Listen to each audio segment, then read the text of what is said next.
Alright, so I think I'm going to talk about my John Deere windrower, the W235. Here we go. There it is. It's sitting up here, and as you can see, it's got some dirt on it. And it's not the type of dirt that you would get, say, from rain or whatever. This is actually oil. See that? Oily dirt. I have had two problems with this mower. Nothing bad, just two problems. Problem number one was a fuel leak. And they came out and they fixed it. It was no big deal. I mean, it preserved my knives and stuff in there. Because what happened is, in the top of this fuel tank, there's a rubber grommet that goes inside the tank, and what it does is it holds the return line. Well, apparently at some point in time, the return line, I don't know, at some point in time, probably in a manufacturing process, it got torn, and it just puked fuel. You're on a hillside, and it's puking fuel. So that had to be fixed. So they came out and they fixed that. The other thing was on the very same side, and it was this hose. And there's like a couple things that I don't like about this hose.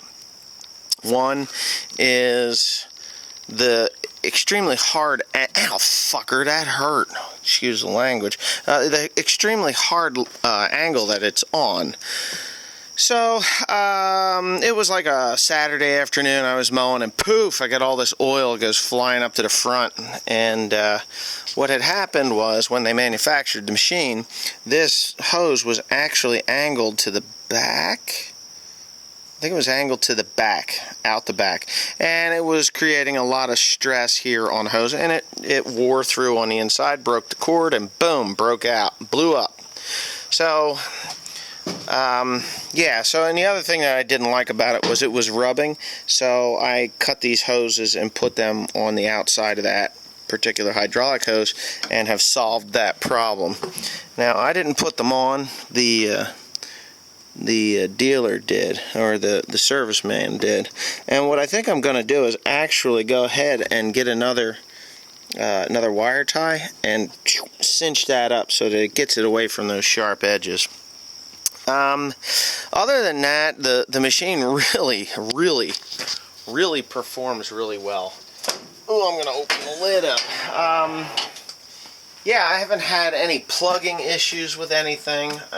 Here's a stick. I don't know where the hell this came from, but no plugging issues with this thing. The EGR is here, up in here someplace. I don't know. This is a gas cooler, exhaust gas cooler, and I never understood why they put hot burnt gas back into the engine. It doesn't make any sense to me, but anyways, it's just the way that shit works. I have not seen or heard this thing go through a cycle yet, as far as a regeneration. Now, they're telling me that this thing will regen, and there's a light that'll come on up in the cab, but I haven't seen any of that stuff yet. I honestly do not have any complaints about this machine. It goes down the road the way it's supposed to. It mows the way it's supposed to. I guess I do have one little complaint, and it's no big deal, but it's the tilt. When you tilt this thing, you have a scale up there, and it's right at the tip of my fingers, and you can see it. I'll climb up there, but you can see it from the front, from the driver's seat. There's a lot of junk around here. You can see it from the driver's seat, and it's right here. This guy right here. We're gonna focus. Yeah, we're gonna focus. Come on, clicky, focus. Anyway, what the hell? There it is. Maybe not. Anyway, you can see it from the driver's seat, and what happened? Come on. Gonna do this right or wrong? There we go. We back again? Alright, well, whatever. You can see the numbers. This is where the scale starts, the back side of it.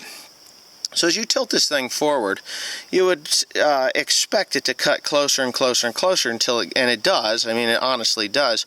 But there is a point between 6 and 8, or 9, 6 and 9.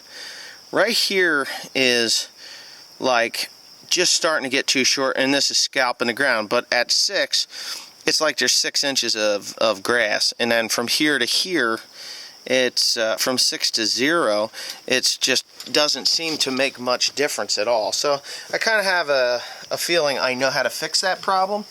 I haven't read the book yet, but you know, that's coming. But I think I know the problem is right here in these shoes. If I actually lower these shoes, then it'll be closer to the ground at the low numbers on both. There's one on both sides. It'll be closer to the ground at the low numbers, and I think that it would actually solve that problem. Not 100% sure, but I'm 99% sure. Ride of the machine in the field is not bad at all. Traction, unbelievable. You can get into the mud with this thing, and these good for 1 years. They really do pull you through. I have to check the lugs on those. I've had it for a few hours now. But these are good for 1 year tires. I don't even know what model they are. But they seem to have some awesome traction to them. The problem is, with traction like that, is it actually tears up the field when you make the corner. So, just one of those things you gotta watch. I got some footage that I'm gonna go ahead and post with this video after I'm done with this video. And it is me and Dad mowing together in tandem, so I gotta find that and then I'll post it. But wow, all I can say is John Deere for the win. I saw on my Instagram, One Lonely Farmer on Instagram, that somebody wanted to take the New Holland off my hands. Well, you can't take the New Holland off my hands because the New Holland is gone a year ago almost. And I wouldn't wish that on my worst enemy. Maybe my direct competition I would, but you know what? I just don't think that it was a very good piece of equipment. It's no good. So anyways, here you go. Enjoy the footage of me mowing with Dad. I don't even know what I said, but it's in there.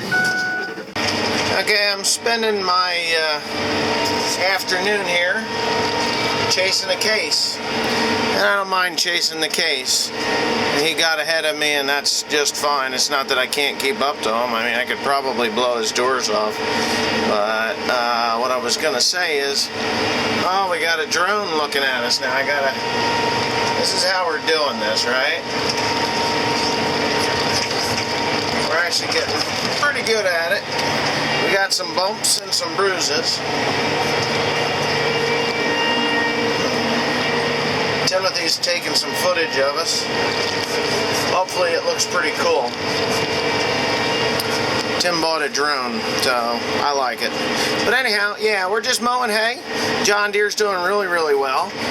That's my new, you can see the rows down there. I had rye in this field, and of course the rye got wind blown and froze out last winter because we had an extraordinarily bad winter. But we planted K31, orchard grass, reed canary grass. That's what's in this field right now. And what we're going to do, oh wow, look at the water splash. I can't believe he's going through that with that machine. I'll go through that with that machine, but he won't. This machine eats water for lunch, breakfast, and supper. Let her go. Woo-wee.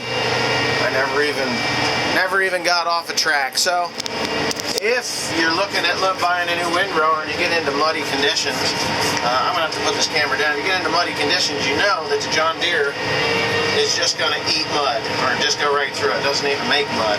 But anyway, hold on a second. Okay, so I'm back. Yeah, this John Deere is really working out very well. I'm very pleased with the way it cuts, the way it goes over the field, the way it steers going down the road, the ease of access to the controls, the functionality of the computer. I know some of you guys were like, oh, let me check out the computer a little better. Well, there it is, and I can't film. I need somebody else in here to film. But it'll tell you right there everything that it is. 0.5 gallons to the acre, 13.1 acres to the hour. Yeah, it's just unbelievable. That there is telling you kilowatts, it's telling you temperature, it's telling me fuel and DEF. Anyways, let me put this down again.